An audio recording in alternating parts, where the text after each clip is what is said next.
BLA దెబ్బకు Pakistan army తోకముడిచింది. మరొకసారి బలూచిస్తాన్ ప్రజలు పాకిస్తాన్ ఆర్మీపై తిరుగుబాటు చేశారు. పాకిస్తాన్ ఆర్మీని తన్ని తరిమారు. బలూచిస్తాన్ ప్రావిన్స్లో పాకిస్తాన్ ఆర్మీ కదలికలపై ఎప్పటికప్పుడు కన్నేసుంచిన అక్కడి ప్రజలు పాకిస్తాన్ ఆర్మీని తిప్పికొడుతూ చాలాసార్లు ఈ ఘటనలు చోటు చేసుకున్నాయి. తాజాగా కూడా మరొకసారి పాకిస్తాన్ ఆర్మీని అక్కడి నుంచి తరుముతున్న దృశ్యాలు ప్రస్తుతం మనం చూస్తూ ఉన్నాం. బలూచిస్తాన్లో పట్టు కోసం ప్రయత్నిస్తున్న పాకిస్తాన్ ఆర్మీకి ఇది ఎదురుదెబ్బే. తమ హక్కుల కోసం పోరాటం చేస్తున్న బలూచిస్తాన్ కార్యకర్తలు తమను స్వతంత్ర దేశంగా ప్రకటించుకున్నారు. ఇదివరకే తాజాగా తమను తాము పరిపాలించుకునే సత్తా ఉందనే నినాదాలు చేస్తూ అక్కడి పాకిస్తాన్ సైనికుల్ని తరుముతున్న దృశ్యాలు మనకు కనబడుతున్నాయి. తమ భూభాగం విడిచి వెళ్లాలంటూ డిమాండ్ చేస్తున్నారు.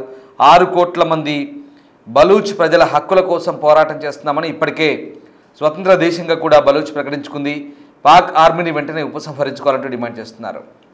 దశాబ్దాల కళను సొంతం చేసుకునేందుకు ప్రయత్నం చేస్తున్నారు బలూచిస్తాన్ లిబరేషన్ ఫైటర్స్. బలూచిస్తాన్ ప్రజల తిరుగుబాటుపై ఇటు పాకిస్తాన్ ఆర్మీ అధికారులు అయితే ఇంకా స్పందించలేదు. గతంలో అనేక సార్లు పాకిస్తాన్ సైన్యాన్ని బలూచ్ ఆర్మీ మట్టుబెట్టింది. బలూచిస్తాన్ దెబ్బకు భారీగా పాకిస్తాన్ నష్టపోయింది. దీంతో మరొకసారి బిఎల్ఏ దెబ్బకు పాకిస్తాన్ తోకముడిచింది. మనం ఆ దృశ్యాలు చూస్తున్నాం. బలూచిస్తాన్లో ప్రజలు అలాగే Balochistan liberation army BLA fighters తిరుగుబాటుకు ఒక్కసారిగా పాకిస్తాన్ సైనికులు అక్కడి నుంచి వెళ్ళిపోతున్న దృశ్యాలు మనం చూస్తూ ఉన్నాం. పెద్ద ఎత్తున బలూచిస్తాన్లో ఆందోళనలు కొనసాగుతున్నాయి. ముఖ్యంగా క్వెట్టా అలాగే ఇతర నగరాల్లో కూడా బలూచిస్తాన్లో పాకిస్తాన్ ఆర్మీకి ఎక్కడా చోటు లేదంటూ స్థానికులంతా నినదిస్తున్నారు. తమను తాము పరిపాలించుకుంటామని 6 కోట్ల బలూచ్ ప్రజల ఆకాంక్షగా చెప్పుకుంటున్నారు. మొదటి నుంచి కూడా పాకిస్తాన్ను వ్యతిరేకిస్తున్నారు. తమ హక్కులు కాలరాస్తున్నారంటూ తమను తీవ్రంగా మానవ హక్కుల ఉల్లంఘన జరుగుతుంది, వేధిస్తున్నారంటూ బలూచిస్తాన్ ఎప్పటి నుంచో పోరాటం చేస్తోంది, ఆరోపిస్తోంది. 2000 సంవత్సరంలో రూపాంతరం చెందిన బలూచిస్తాన్ లిబరేషన్ ఆర్మీ ఇప్పటి వరకు కూడా చాలా పోరాటాలు చేసింది. అయితే కొన్ని సందర్భాల్లో హింసను ప్రేరేపించినట్టుగా కూడా ఆరోపణలు ఉన్నాయి. బిఎల్ఏపై ఏకంగా ఉగ్రవాద సంస్థగా కూడా ముద్ర ఉంది. దీంతో చాలాసార్లు పాకిస్తాన్ ఆర్మీపై అటాక్ చేసింది. పాకిస్తాన్ ఆర్మీని మట్టుబెట్టింది. అక్కడ ఎక్కువగా గిరిజన ప్రాంతం, ఇరాన్ బార్డర్ను ఆనుకొని ఉన్న బలూచిస్తాన్ దాదాపు 780 కిలోమీటర్ల ఇరాన్ బార్డర్తో బలూచిస్తాన్ ఉంటుంది. సో ఆ ప్రాంతమంతా అపారమైన ఖనిజ లవణాలు అలాగే ఆ ప్రాంతంలో అపారమైన సంపద కూడా సహజ సంపద ఉన్నట్టుగా చెప్తారు. ఆ ప్రాంతంపై పట్టు కోసం పాకిస్తాన్ ఎప్పుడు ప్రయత్నిస్తుంటుంది. అక్కడి నుంచి వనరులు దోచుకొని అక్కడి ప్రజలకు మాత్రం పూర్తిగా మొండి చేయి చూపిస్తున్న పరిస్థితి. అభివృద్ధిలో ఏమాత్రం అక్కడ ముందడుగు లేదు. పూర్తిగా అక్కడి ప్రజలు నిర్లక్ష్యం చేస్తున్నారు. అంతేకాదు అది ప్రశ్నించిన చాలామందిని మానవ హక్కుల ఉల్లంఘన జరిగి చాలామందిని పొట్టన పెట్టుకుంటున్న పరిస్థితి. దీంతో బలూచిస్తాన్లో వేర్పాటువాదానికి బీజం పడింది. తీవ్రంగా పోరాడుతున్నారు. ఈ క్రమంలోనే ఎక్కడ పాకిస్తాన్ ఆర్మీ కనబడ్డా, ఎక్కడ పాకిస్తాన్ ఆర్మీ క్యాంపులు ఉన్నా అక్కడికి వెళ్ళడం, ఫైట్ చేయడం, వాళ్ళని తన్ని తరమడం, వాళ్ళ దగ్గర నుంచి ఆయుధాలు లాక్కొని వాళ్ళని నిరాయుధులుగా చేసి అక్కడి నుంచి పంపించడం జరుగుతుంది. తాజాగా జరిగిన గొడవలు ఒకసారి చూద్దాం.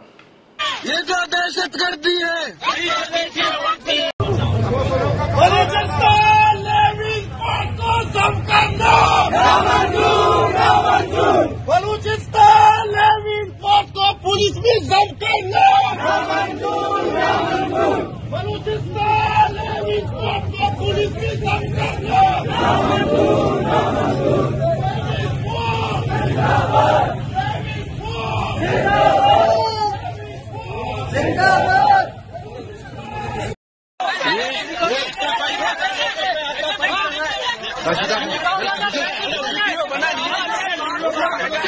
ये इस बंदे ने हमारे वहाँ पे तशद्दुद किया हुआ है। ये जो बंदा जा रहा है, जो ना पता नहीं कोई बंदा जा रहा है। इस बंदे ने हमारे वहाँ पे तशद्दुद किया हुआ है।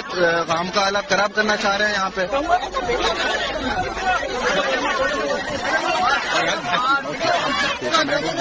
मैंने तत्व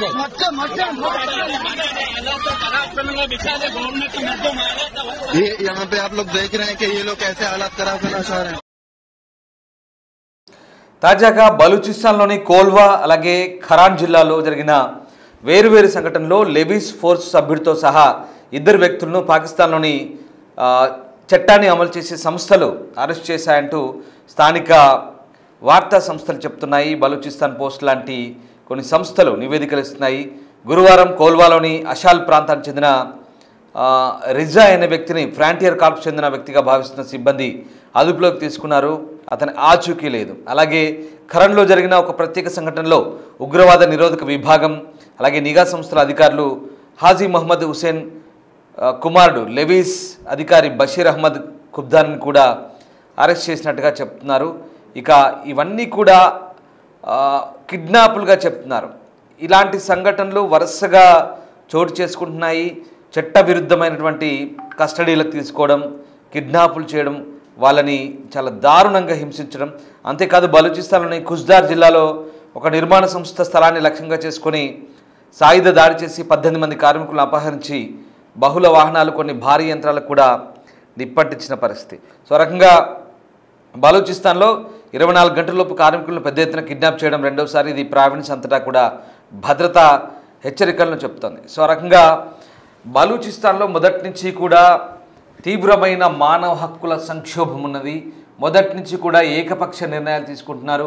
మొదటి నుంచి కూడా బలూచిస్తాన్లో మానవ హక్కుల హననం జరుగుతోంది. అందుకే బలూచ్లో పోరాటాలు జరుగుతున్నాయి. అందుకే గిరిజనులంతా ఏకమై బలూచిస్తాన్లో పాకిస్తాన్కు వ్యతిరేకంగా పోరాటాలు చేస్తున్న పరిస్థితి. ఈ నేపథ్యంలో మరొకసారి ఈ కిడ్నాపులు లేదా అదృశ్యం కావడాలు, హత్యలు, ఆపై శవాలుగా కనిపించడం ఇవన్నీ కూడా బలూచిస్తాన్లో చాలా సర్వసాధారణంగా మారుతున్నాయి.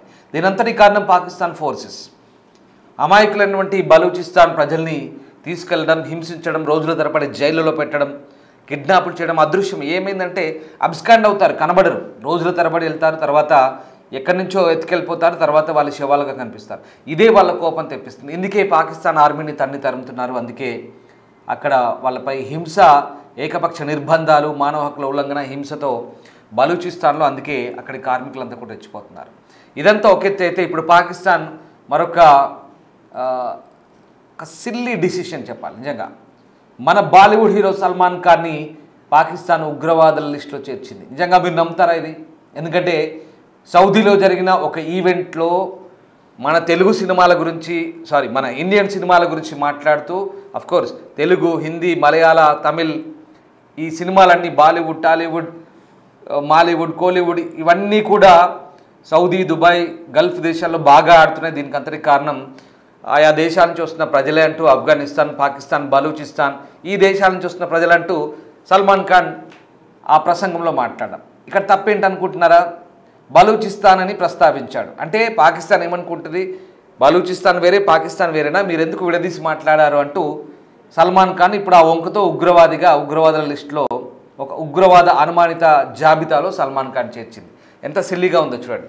సో ఆ రకంగా వాళ్ళని ఎవరు పాయింట్అవుట్ చేసినా, ఎక్కడ బలూచిస్తాన్ గురించి మాట్లాడినా వాళ్ళ దృష్టిలో శత్రువులుగా పరిగణిస్తున్నారు.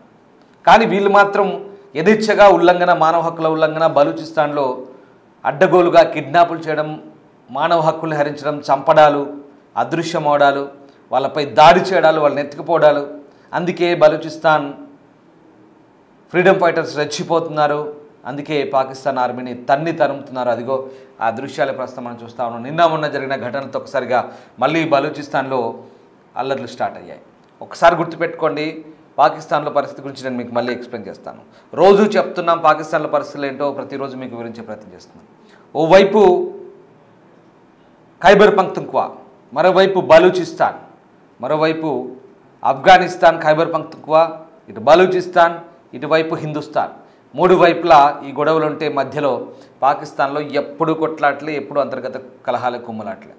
మీకు తెలిసిందే, పాకిస్తాన్లో పంజాబ్ రాష్ట్రానికి చెందిన ముఖ్యమంత్రి నవాజ్ షరీఫ్ కూతురు మరియం నవాజ్ను కూడా రాళ్ల దాడి చేసి అక్కడ ఆమెపై విపరీతమైన దాడి చేశారు. అక్కడ ప్రజలు తిరగబడ్డారు. మొన్న కూడా లాహోర్, రావల్పిండిలో జరిగిన అల్లర్లో దాదాపు 200 మందికి పైగా చనిపోయినట్టుగా తెలిసిందే మనకు. సో ఇదంతా ఎక్కడా ప్రశాంతంగా లేదు, అల్లకల్లోలం. కానీ వీళ్ళకి ఏం పిచ్చో అర్థం కాదు. ఇంకా కూడా హింసని నమ్ముకున్నారు. ఇంకా కూడా ఎక్కడ సైనికులను మోహరించడం, ఎక్కడ పడితే అక్కడ ఎవరు పడితే వాళ్ళతో కయ్యానికి కాలు దూడడం, ఇది పాకిస్తాన్ పరిస్థితి. ఇలాంటి ఆర్మీ చీఫ్, ఇలాంటి ప్రధాని బహుశా పాకిస్తాన్ చరిత్రలో ఇంత హింసాకాండకు దారితీసి ఇంత పెద్ద ఎత్తున దమనకాండలు పాల్పడిన పాలకులు పాకిస్తాన్ చరిత్రలో ఇప్పటివరకు బహుశా లేరేమో అనిపిస్తుంది. అందుకే ఇమ్రాన్ ఖాన్ మద్దతుదారులు పెద్ద ఎత్తున ఆందోళన కూడా చేస్తున్నారు పాకిస్తాన్ అంతటా. పాకిస్తాన్ ఎక్కడా ప్రశాంతంగా లేదు. ఇదే నమ్ముకుంటే, హింసని నమ్ముకుంటే, తీవ్రవాదాన్ని నమ్ముకుంటే, కయ్యానికి కాలు దూతే పాకిస్తాన్ నలువైపులా ఇదే ఒత్తిళ్ళుంటాయి. పాకిస్తాన్ నలువైపులా అందరూ కనుక చుట్టుముడితే పాకిస్తాన్ పరిస్థితి ఎలా ఉంటుందో గుర్తుపెట్టింది. అందుకే మన ఆర్మీ చీఫ్ అంటున్నారు, పాకిస్తాన్ సక్రమంగా ఉంటే బాగుంటుంది, లేదంటే ప్రపంచ పటంలో ఉండాలో లేదో తేల్చుకోమని.